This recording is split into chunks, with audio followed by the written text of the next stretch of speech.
My dear students, welcome to Commissionerate of Collegiate Education. I am Jeelan Prasad, lecturer in charge, Department of Zoology, Government College Autonomous Anantapur. In this class, let us learn about Neo-Darwinism. The objective behind this learning session is students will come to know about the list of Neo-Darwinists and the experimental method followed by these Neo-Darwinists. And there are many objections to Darwinism, of course. There are various deadlocks in Darwinism because Darwinism failed to explain vestigial organs and Darwinism did not identify the mutations. All these serious objections and deadlocks are addressed by these neo-Darwinists. And there is reference to these point mutations and natural selection in this session. First, let us see the list of neo-Darwinists.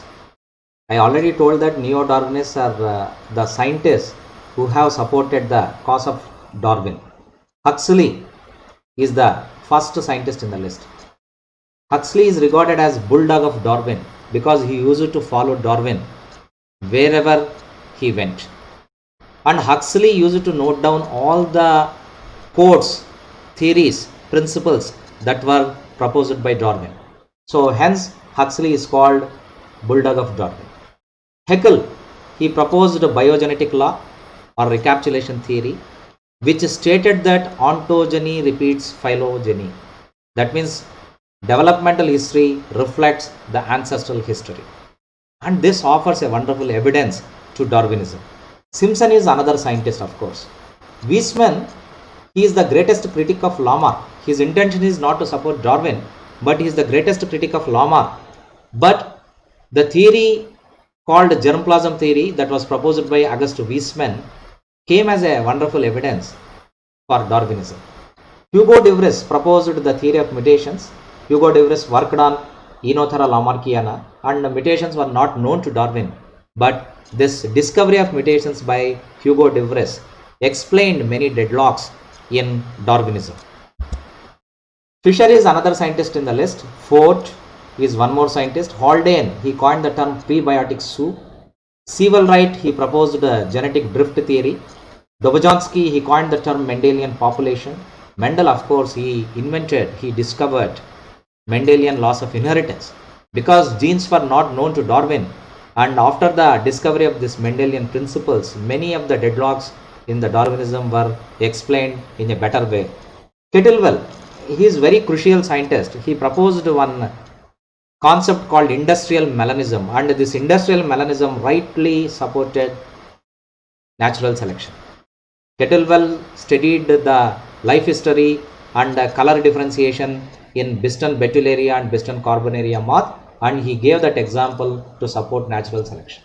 So this is the wide lengthy list of neo-Darwinists.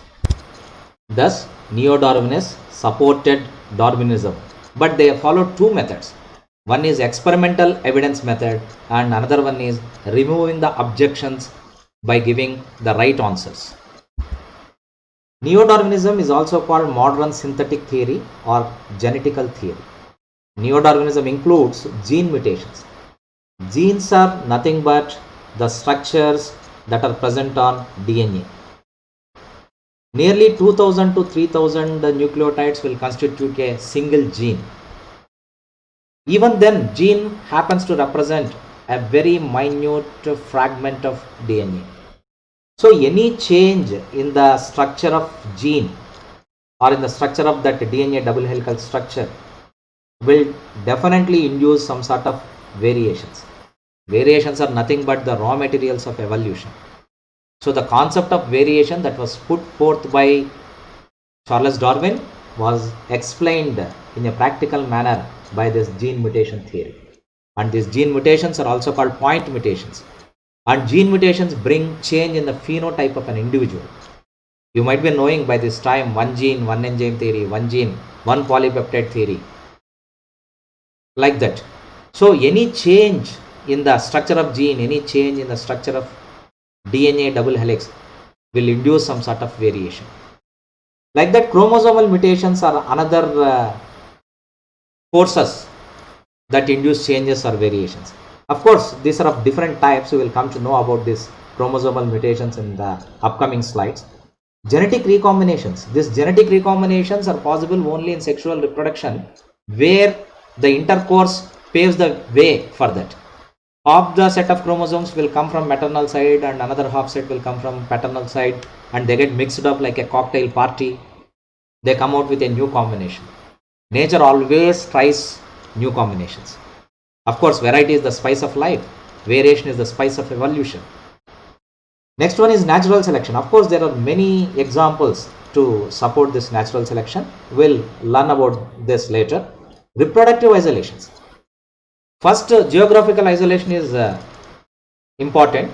Once the geographical isolation is induced, automatically there will be different environment exerting their influence on the members of the same species that are distributed on both sides of this geographical barrier. This bring again the changes in the behavior. So with passage of time, even if this geological barrier is removed, even if all the previous members are brought together, they don't mate with each other.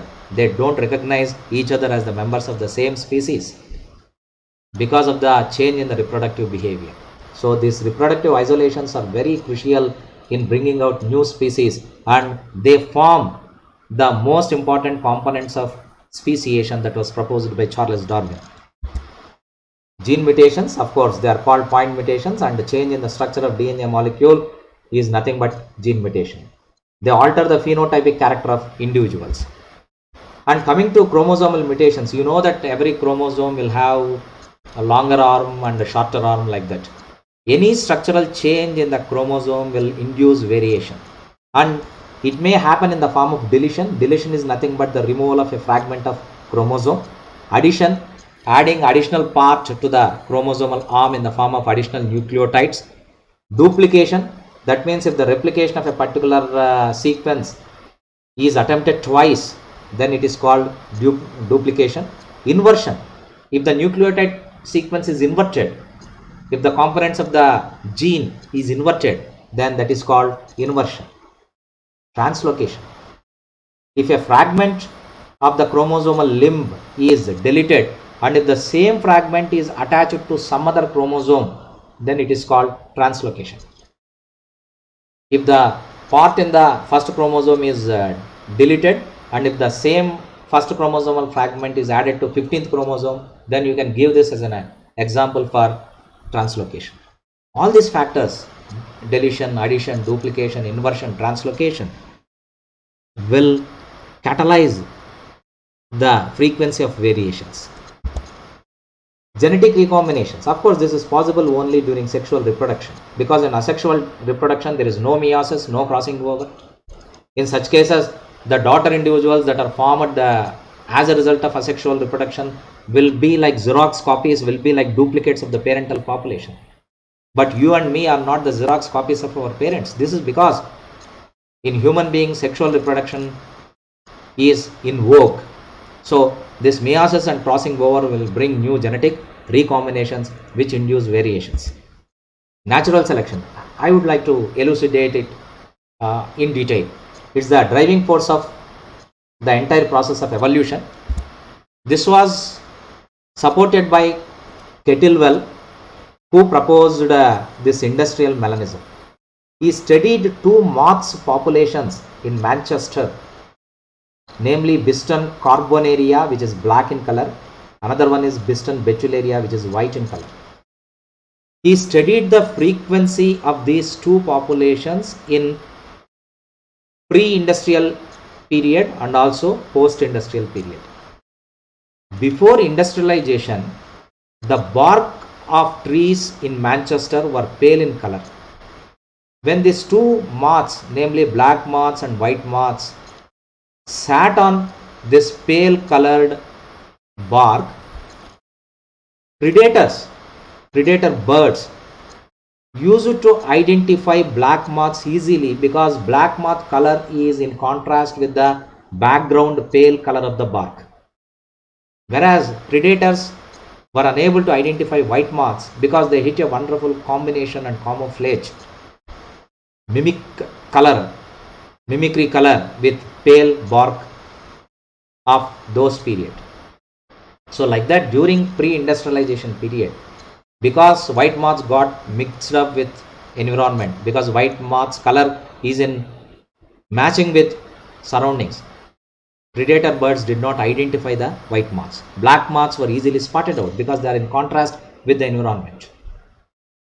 As a result, during pre-industrialization period, the white moths population increased and black moths population decreased. But after industrialization, the cards turned in favor of black moths because of industrialization. Soot came from the chimneys of industries and it got deposited over the barks of the tree, turning them into black color, turning them into dark color.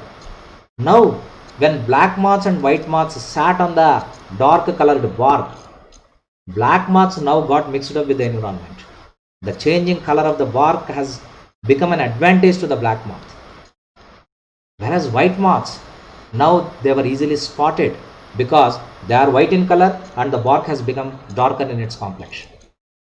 Like that, the priorities of nature will change. Change management is very, very crucial in evolution. If you don't change yourself, you will become extinct like a dinosaur. I will give the better example of the teaching methodologies now followed. Previously, we used to teach in offline method. Now we have switched over to online mode. If we do not switch over to online mode, we become extinct like a dinosaurs. Sirs and dinosaurs are equal to nature and natural selection. This is called survival of the fittest. This survival of the fittest is wonderfully explained by industrial melanism concept. Of course, this is the picturesque example of white moth versus black moth. Resistance to DDT. This is another example how the nature induces changes in the insect population. Previously, insects used to die in leaps and bounds when DDT was sprayed on them. Now they are enjoying the spray of DDT like a shower bath. And the tolerance to antibiotics by bacteria. And we are misusing and abusing antibiotics to the greater extent. As a result, now there is a bacterial strain which is totally resistant to antibiotics. And because of this resistance to antibiotics, superbugs are formed. You may be reading about the superbugs in newspapers. Superbugs are formed due to the formation of new strains within the bacterial population, and this has happened because of antibiotic abuse. And Anthoxanthum grass variety showed metal resistance in mining areas. This is another example of natural selection. The existence of deleterious genes in a population is called genetic load. Genetic drift is also called Sewall-Wright effect. The change in the frequency of genes that occurs by chance, not by selection, is called genetic drift.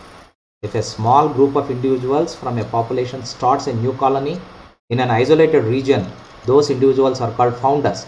Then the allelic frequencies of descendants will be similar to founders rather than ancestors.